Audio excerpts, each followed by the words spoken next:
Hi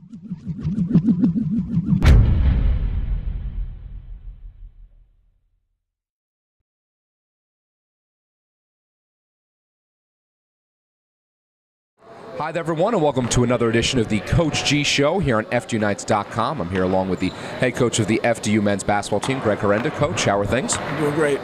Excellent. Let's talk about the Princeton win, first of all. This past Wednesday, first time that they come here. It's the second time you guys play them overall, and you get a huge win at home. Good crowd on hand. It was part of a doubleheader with the women playing West Virginia. Just some thoughts on that win.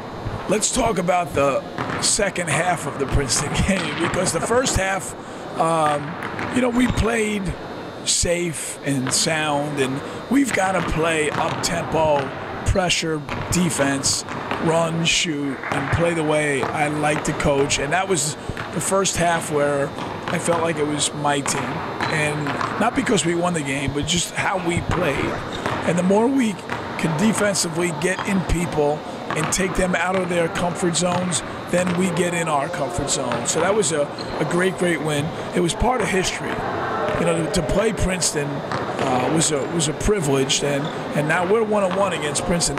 Most teams in America have losing records against Princeton University. Mitch Henderson is a really good coach. They're young like us, and then they backed our game up with a big win over Stony Brook, who's probably the best team in the America East Conference. So that was beating Princeton is beating Princeton, and it was a heck of a win. I'm very proud of my team and our effort, especially in the second half. And Matt McDonald has been a little bit up and down this season, but big 29 points against the Tigers. What did his effort mean for himself and also for the team? You know what the great thing is? If you look at his stats after the Princeton game, he was averaging 50% from the field, 40% from three, and 94% from the foul line.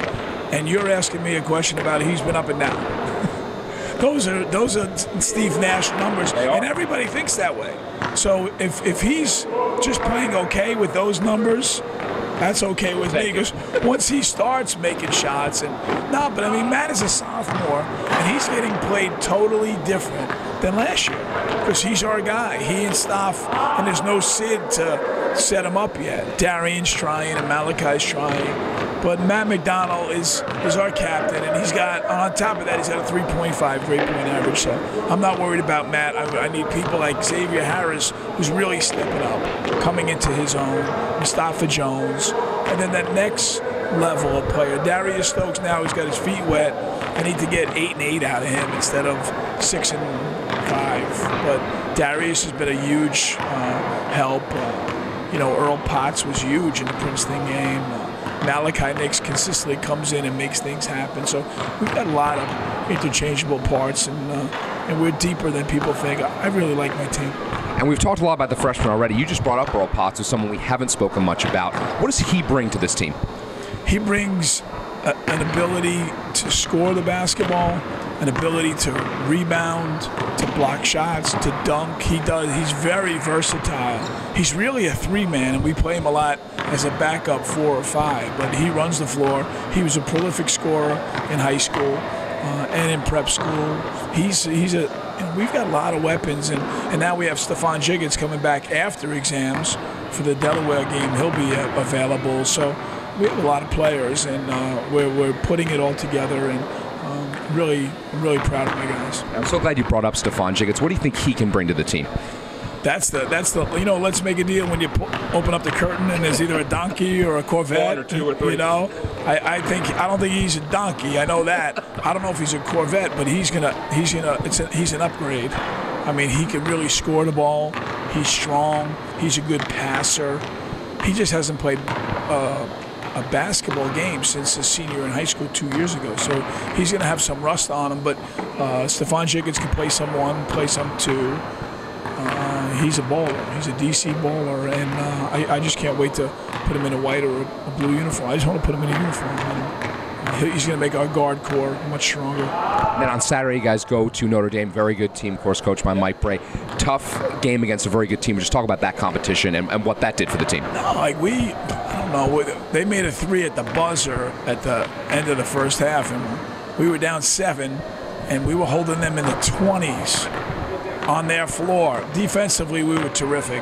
Offensively, it was a different level, and they really played Matt well. They made it difficult. on our guards, because those kids, Grant and Jackson, those are two of the best guards in America as a combination. So we played. That was a great trip for us.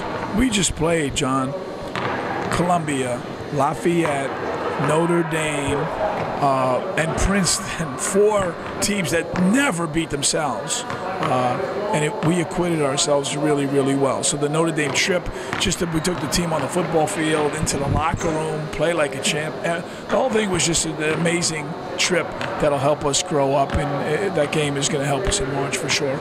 And the schedule doesn't get any easier to Queens on Wednesday against St. John's, Steve Lavin's crew. What conference are we in anyway?